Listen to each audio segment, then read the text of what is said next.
Welcome to Women Mastering Midlife, where we dive deep into the rich complexities of womanhood in our middle years. I'm your host, Victoria Byrd, a pharmacist, certified women's health coach, and your guide on this transformative journey. Whether you're navigating perimenopause, thriving in menopause, or mastering midlife's many transitions, this is your weekly dose of expert guidance, compassionate support, and a judgment-free space to explore it all. Here, we're empowering women to master midlife on their terms, reclaiming our health, our happiness, and our power. Together, we'll rewrite the narrative around this remarkable stage of life, from something to dread into a beautiful, bold transition. I'm so glad you're here.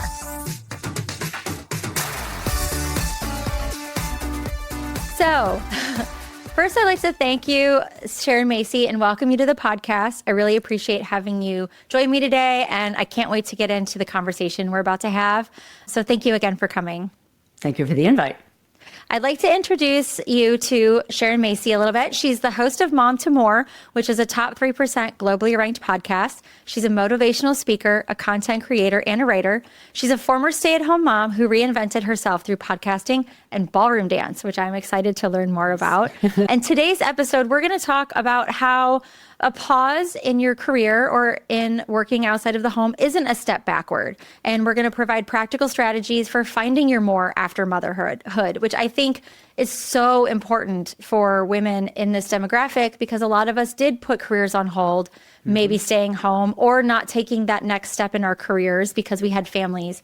And now that our children are getting older and kind of moving on into their own independent lives, a lot of us are thinking, now what? Right. So thank you for coming. Thank you. Thank you for that lovely intro, and I'm so thrilled to be here. It's exciting. So what exactly inspired you to start Mom to More? I would say, Victoria, that it really was an evolution. It was not really a single aha moment. Really, after about almost 2 decades as a stay-at-home mom, I realized that motherhood had quietly been equipping me with this skill set and things like leadership and communication and resilience and creativity, and let's not forget grit for everything that happens, everything that gets thrown at you, in a 24-hour period. And skills that really weren't always like recognized or valued outside of the home, right? And at the same time, I had friends who kept saying, like asking the same sort of quiet question of, what's next for me? Am I too old to try something new? Have I lost my window of opportunity? And I was really inspired by these other women and their journeys and their reinventions and the strength that it takes to, build a new path in life from the ground up. And so I thought, wow, I really wanted to create a space that honored that process. And Mom to More was really born out of a passion of storytelling and encouragement, and the belief that the years, or the knowledge that the years we spent raising kids are not an end, but rather the foundation for what is going to be coming next. And so I always say that if I can reinvent myself, anybody can reinvent themselves. And, all of these skills, I think that we cultivate in motherhood can absolutely propel you forward. And I wanted other women to be able to see themselves in that period of life, and knowing that there is going to be a next chapter, there is a next step. And so I felt that these stories really needed to be told and celebrated. And as we all know, women love a community where we can be inspired and learn from one another.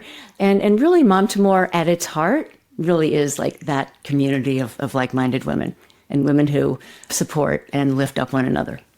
And I think that, there's so much, even when we were younger, just the tearing down of women again, pitting women against each other and the mean girl spirit, that to have a community of women who are like-minded, who are driven with the same purpose, who want to support you, and recognize there's enough room, there's enough space in the room for all of us, that 100%. It's really great to have.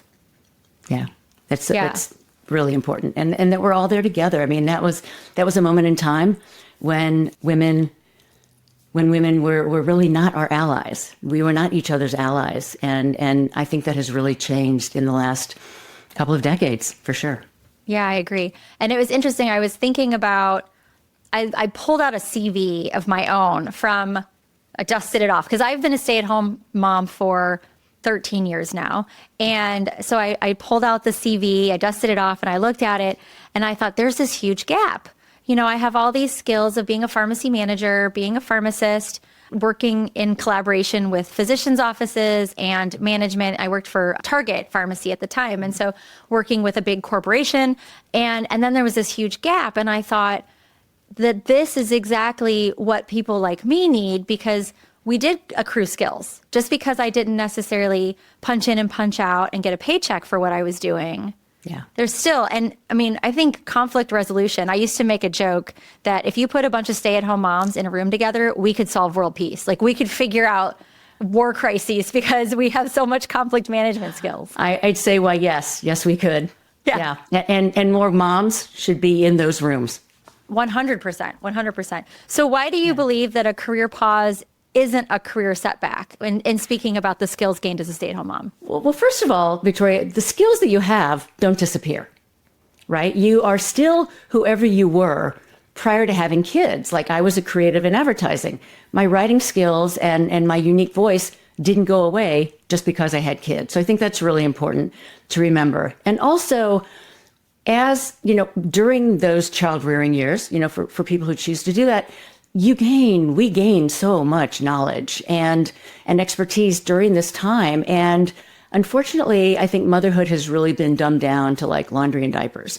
Yeah. But the reality is that it is just a complexity of, I'd rather say, actually, backtrack.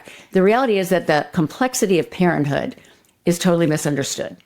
In like the corporate world, they don't really, the men who might be hiring you don't necessarily really understand what you've been doing.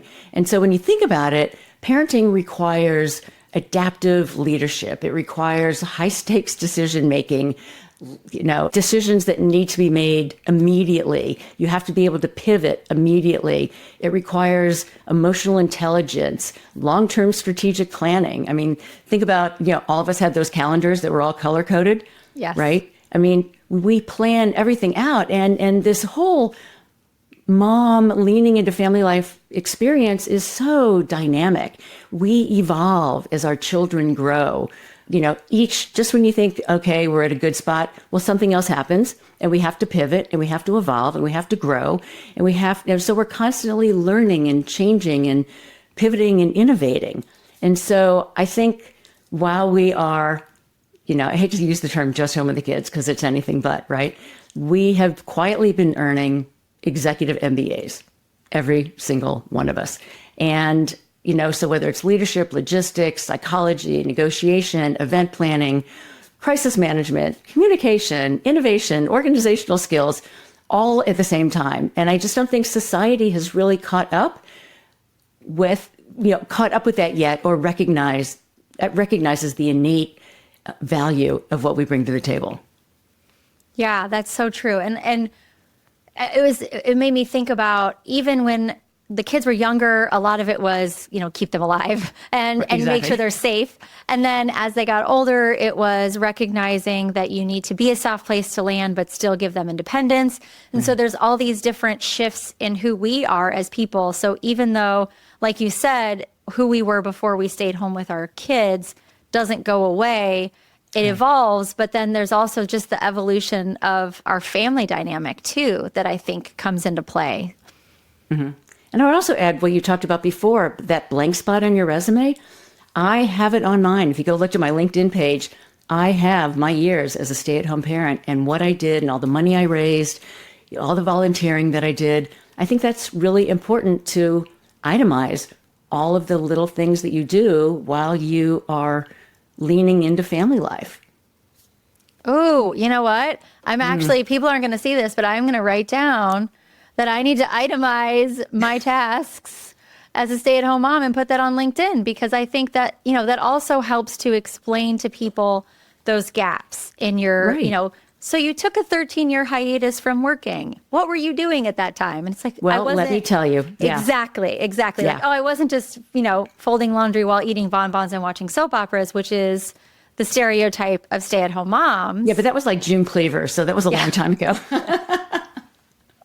And the whole, what did you do today? That used to be the biggest question that would drive me bonkers. Oh, I know. Yeah. When the husband would come home. So what did you do today? It's like, well, I didn't cure cancer, but I did 95,000 things today that if I listed them off, you would fall asleep, but they all have to get done.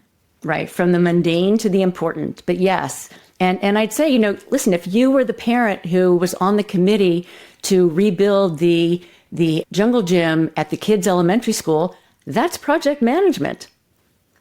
Yeah. If you were on a development team to raise money for your kids' school, that's fundraising. And so all of those need to be on the resume for sure. Oh my gosh, the boosters club, the PTA, the room mom work, all of the things. And even the techie stuff you have to do. You have to know how to run a sign up genius, and you have to manage, for us, we had our rooms were put on Facebook. We had Facebook groups for each of the room moms to run. And so you're managing a social media account for your class. Like there's so many things. Like my light bulbs are exploding while we're talking about this. I'm like, gosh, I have so many things I need to add to my list. Yeah. So I was going to ask you what skills you personally fine-tuned during your time as a stay-at-home mom, but I feel like we kind of just answered a lot of that. Is there anything else you would add to that list? I would add listening, because we have to listen to the kids. And not only are you listening verbally, but you're watching for cues, bodily cues. And I feel that women have an innate ability to read people in a better way than men do. Sorry, guys. But that's just true, because we are so in tune with our kids. We notice little body movement things. We notice hesitation. We notice if someone's scared or if they need to say something. And so I think that, we're more perceptive. I felt like I became more perceptive. My listening skills were really honed. Problem solving, right? Give me a problem and I can solve anything. And so can you. And so can every mom out there. Oh, yeah. And I think also I would add empathy to that list, because I think there's a lot of that's missing in the workplace these days, that in the corporate world you don't see that you have to have with kids. And I think even just as recently as last night, I was having a conversation with my daughter about someone that she's having kind of a relationship conflict with, and being able to step back and say, let's look at their perspective and where they're coming from and their background and why they're approaching this in this way can help you navigate. So you're also training others to navigate conflict and to have that by, the binocular lens instead of a monocle lens on a situation that I feel like is missing a lot in the corporate world. That's true. And that was well said, really well said. Thank you. Thank you. I tried to talk to my kids about the binoculars and the monocle lens, and they're like, oh, here she comes with the double perspective thing again. Wait, do you always get those teachable moments that we probably have way too many of? Yeah. Oh, yeah. Well, my thing is, Mom, don't make this a life lesson. Right. That's what I get all the time, is the life lesson.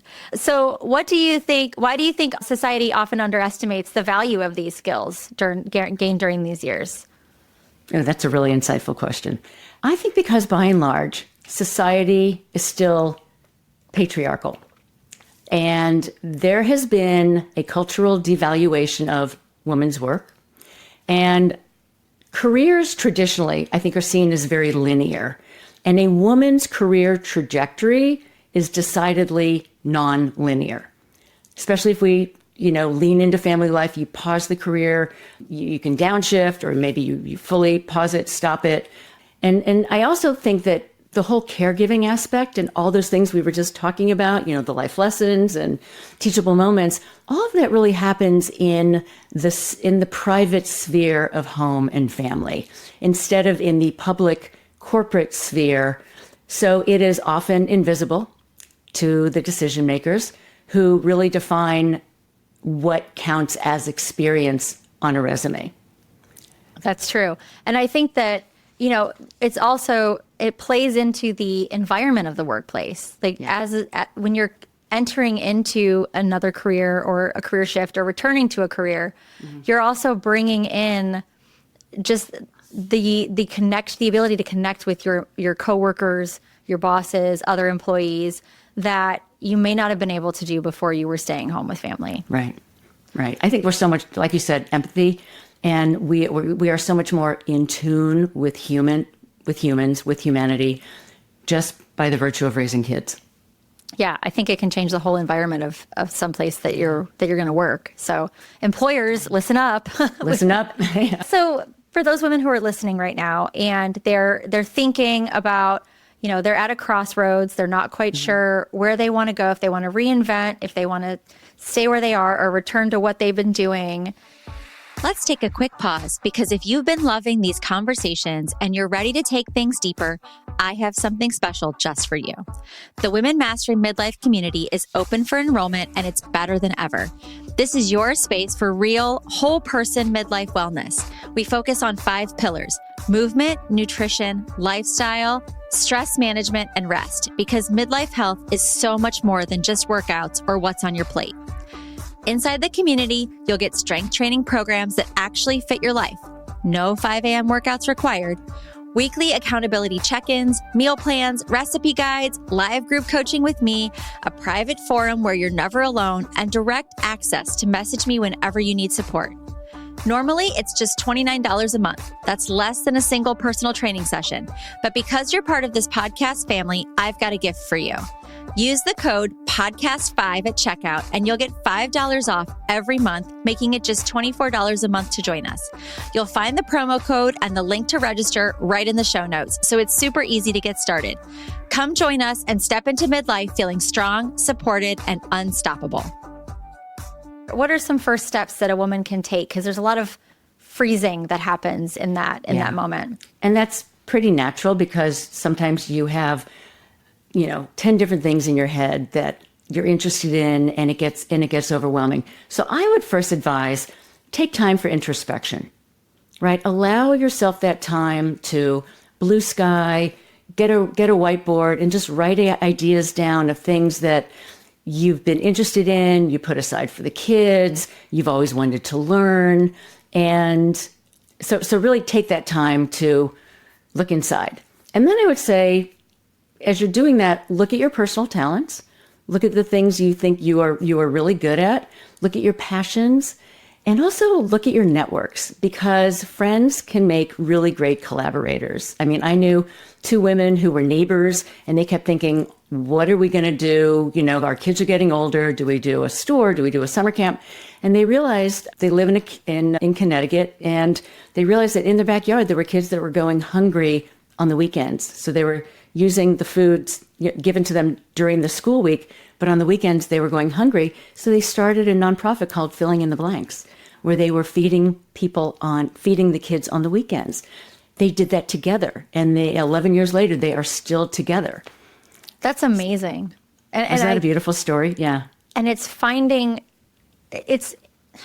women have that knack of being able to see a problem or see what's missing somewhere and be able to fill in the gap. And even Right. the name was brilliant. Yeah. Oh, that's so Yeah. good. That's so good. So I think we are. I love the collaboration idea. Yeah. Because life is collaborative. Yeah. And the fact that they were able to come up with this together and they're still doing it. They're still doing it. And what I remember when I interviewed them, it was probably about a year ago, they thought, oh my gosh, we're feeding 50 kids. We have cured childhood hunger, feeding 50 kids a week. Flash forward 11 years, they are now feeding over 8,500 children a week. Wow. With the capacity to go to 10,000 kids a week. That's amazing. Which is extraordinary, really mind-blowing. And it also proves to testament that women really they can do amazing, remarkable things. And a lot of them are very charitably driven to take care of other people. Yeah, I think that's awesome. Inherent in who we are. Yeah. So what advice would you give to moms who feel overwhelmed or they're unsure about how to begin after, you've done the introspection. It's like, okay, now I need to take actionable steps. So what should we do? All right. So this is pretty easy. You've got to start small, right? We are taking these tiny little baby steps. You're not jumping into the pool all together. You are like inching ever so slightly toward the shallow end, of the pool, so to speak. And so the beauty of starting small, Victoria, is that if you go down a pathway, you can realize, you know what, this is not working. This is not resonating. I'm not enjoying this. So you haven't invested that much time or money or energy. You can pivot. And that's the beauty of starting small, is you have the flexibility that you might not have had. You know, it's pretty classic woman to go, I need to have all my ducks in a row. I need to have everything perfect before I jump in. Don't. And there's a beauty in just trusting yourself and taking that leap of faith, so to speak, and just jumping in. And I think what's really important to remember is that you've got to have fun in the process, because this is your time and this is about you, not about the kids, not about your spouse. And so I think that could be just it's a very empowering time, and it should be fun. It should really be fun as you're doing it. And I think taking those small steps helps it to stay a little less scary. I know when I started in 2019, I thought to myself, okay, the kids are getting older. They're more independent. I can start to think of something I could do with my time. Going back to pharmacy doesn't make sense because it's 12-hour days and weekends and holidays and such. And with my husband's schedule, that wouldn't work. So what can I do? And then when I started looking into integrative women's health, it was like I kept needing to get another certification before I felt qualified enough to help women. And if I could have gone back, that's one of the things I would have said to myself is you already have your pharmacist. And so you already have a skill set. You can hone it while still working toward moving the needle in the direction of progress. But instead, I just got stuck on, I have to prove that I'm worthy of doing this, or I'm educated enough to do this. And isn't that such a crazy woman thing that we are so accomplished? I mean, think of all the women that you know who are staying home with the kids. They're in finance, and they're lawyers, and they're artists, and they're creatives, and they're marketers, and yet we are still sort of, we don't feel that we're enough. And I think we just have to sort of kick that to the curb and say we are enough. We already have everything we need to start on those baby steps. Yeah, and giving ourselves permission to try something and say, this isn't what I thought it would be, and pivoting, that is another thing, to give yourself permission to say, this wasn't for me, or this wasn't what I thought it was going to be, or this is too much for me to take on. This isn't something I can do right now. Those are all things that I feel like we don't give ourselves permission to do. Right. And so like men go out there and they bankrupt themselves trying ideas. And then they just keep trying, and nobody gives them, nobody gives them a hard time. But we feel like we're going to be, burned at the stake if we make a mistake. Yes, and I think we are so. You're right, and I've talked to other women about this, where a woman feels, a guy will go, yeah, I have a half-baked idea, here's why you should invest in my company, and women oftentimes feel that we just have to have everything so perfectly planned out and ready to go. But the reality is no. I mean, people invest in ideas. Yeah. Right. That's just, it's so interesting to think of the difference in dynamics, for sure. Yeah. So, and the other thing I also wanted to say was, we talked about, taking a few steps and being able, giving yourself grace and being able to pivot. I mean, I tried a couple of things before Mom to More, and I failed. I tried sales. I learned I suck at sales. But boy, that was really informative. Yeah. And I think that women can all think of something that they tried that didn't work out the way they wanted. And if they tried and failed, what was the worst that happened, right? I mean, I think I always worry that if I fail, people will never trust me again, or I won't be credible, and that's not the case. No. And I'm not going to lose my home if I try and fail. But I just think that there's so many things that holding us back, that working together in a community like Mom to More, you have other women saying, give it a shot. What's the worst that could happen? Right. You learn, right? Yeah. I think I learned more from my failures, small failures, than I do from small successes. 100%. One of the first things I tried to launch was a group coaching program. And I didn't get the signups that I wanted. And I looked back and I was like, oh, my marketing probably could have been better. I probably didn't explain it well enough. But then in reality, I didn't fully think through the process of what would happen if I did have a bunch of people sign up. And it wasn't the kind of program I really could have sustained having. And so it was almost like a blessing in disguise to have failed, and helped me pivot and do other things. But there are failures, I think, under any woman's belt who is successful that they could tell you. Oh, 100%. Yeah. You're not going to find anyone out there who is successful who has not failed on on, as getting there, on the journey there. So for the women who are out there fearful of failure, or they've got the self-doubt that's creeping in, how can they reframe that when they're stepping into something new? Good question. I would say instead of seeing a stop sign, take that fear as a growth spurt. It's like you get energized when you know that something exciting is on the horizon, right? You're waiting for something to happen in life, and you're excited to see an old family member you haven't seen in a while. And I think the same holds true when you are on this journey. And so you want to turn any of those negatives that you're thinking like, oh, I might fail, oh, I'm scared, I will stop. Look at that as you are onto something. And that gives you the energy and the purpose and the reason to keep on going. And I would also say that you will only regret the things in life that you don't try. That's so and true. You have to give yourself that opportunity. You don't want to get to the end of your life and go, oh, gee, I wish I had tried, fill in the blank. And so have that courage. I mean, we've all raised kids, right? We have conquered the impossible. We have raised the next generation of humans. There is nothing that should scare us or sway us or deter us.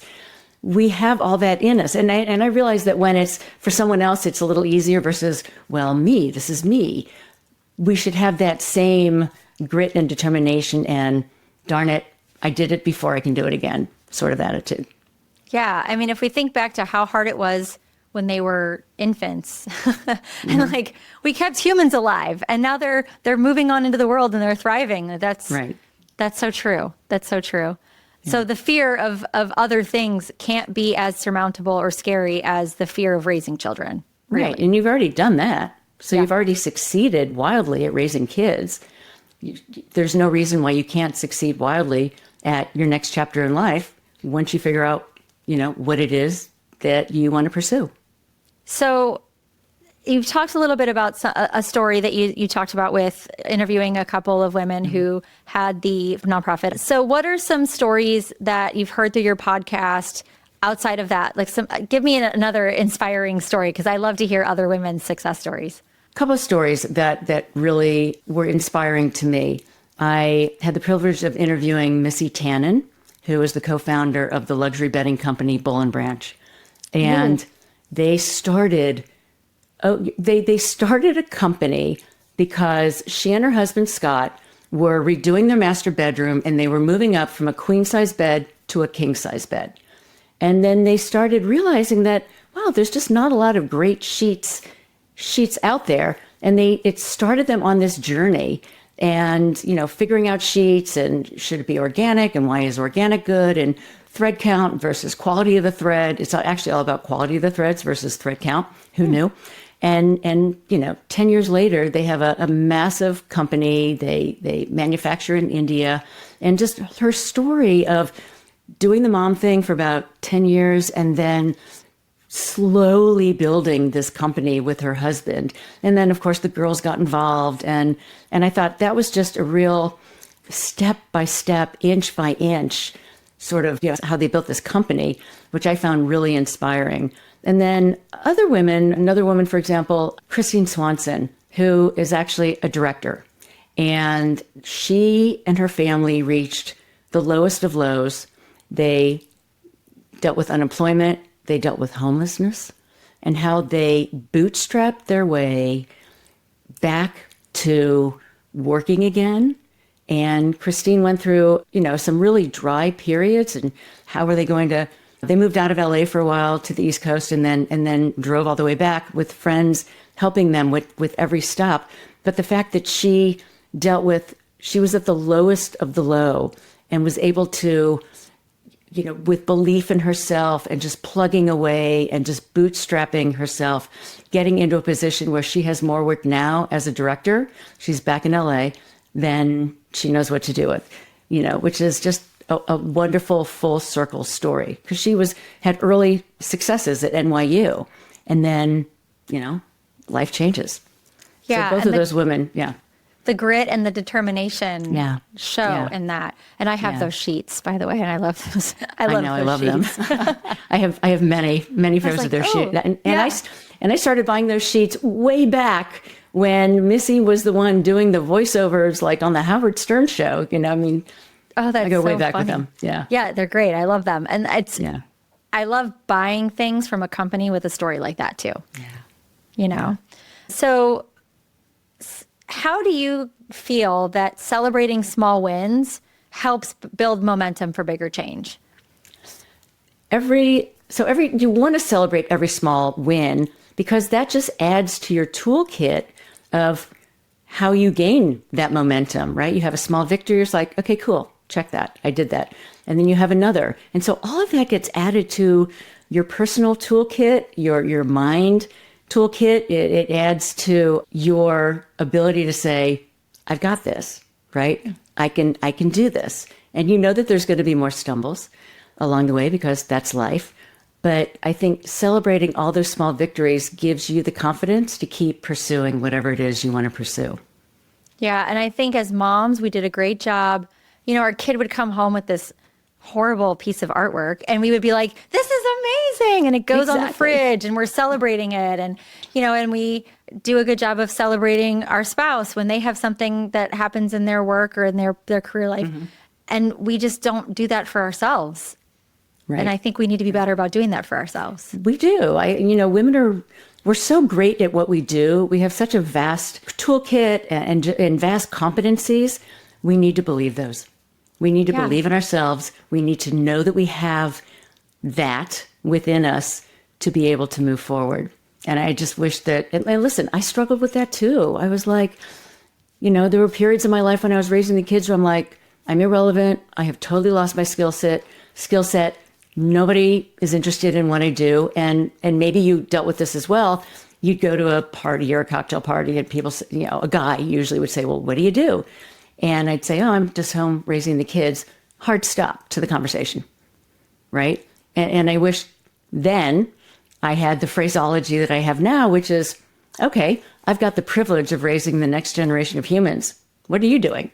Yeah, exactly. Well, and I will never forget, my mom told me that she went to a work function with my dad. And she was sitting there and a woman approached her and sat down next to her and they were talking. And she said to her, so what did you do with your life before you had kids? And my mom was like, nothing. I did nothing. Because it just shut her down. And I remember thinking, I'll never let another woman make me feel that way about being a stay-at-home mom. Right. Like how I'm hopeful that this generation of women, we won't talk to each other that way, but also, to feel like there was nothing before your life because your children are everything, or to downgrade how important it is that you're staying home with your kids because you're not out and getting a paycheck or you don't have a W-2. I hope that in listening to this podcast, women who are at home who feel that way recognize that there's so many things that they're capable of doing. They just haven't thought of it in a business sense. Correct. And also, depending on, your next chapter, right, doesn't necessarily have to be a paycheck or a career, right? If it could just be something that you love to do. I mean, one of the things I did was I went back to dance. That is definitely not a paycheck. That is more of a, it's an investment in myself because it's something I love to do. But it could simply be going back to something you love to do. But oftentimes I've talked to women who started going back to a passion and then it turned into a business. So you never know where your interests, your passions, your competencies are going to take you. You just have to really be open to those, I'll call them hidden opportunities, because oftentimes opportunities present themselves in a way that you may not originally or initially recognize. So you have the podcast, but then you also have a community as well. Mm-hmm. Mm-hmm. So what's the Mom to More community like for women who might be interested in learning more about it?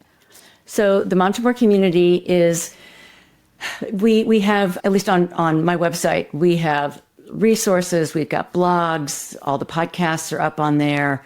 And it's really just a way to connect with a larger group. I mean, there's a newsletter that goes out, usually highlighting the upcoming episodes, but hoping to get a little more frequent with just life stuff, because we're all always dealing with life stuff. And what I'm finding is that the women are just enjoying knowing that they are within a community of like-minded people. I also have Facebook, but I know that, I mean, I want to grow that community as well. That community is a little small right now, but that's another thing that's on my personal to-do list is growing that community where the dialogue can be a little more, front and center, and more women can partake in that. Yeah.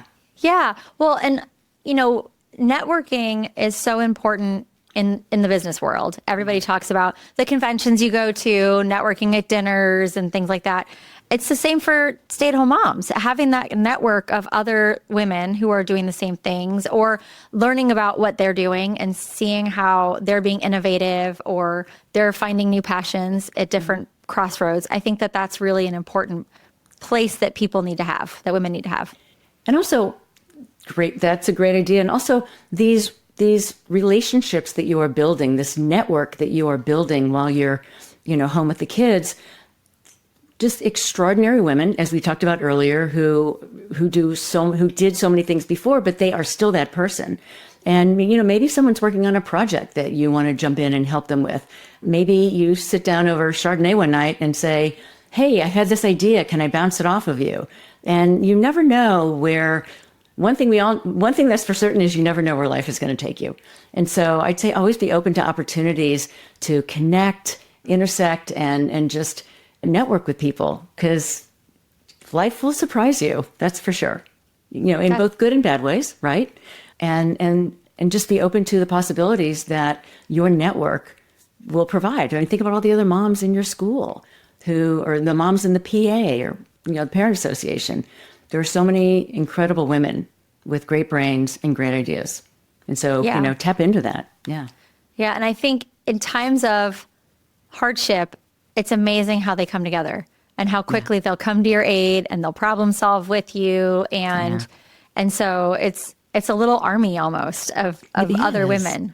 Yeah, you're right. I mean, I think if you went to four women that you know at your kid's school and say, I have an idea and I'd like to, come to my house, I'll treat you to lunch, and I want to bounce some ideas off of you. They'd be like, I'm in, right? Because that's who we are. We're women are there for each other. And I think that's a wonderful thing.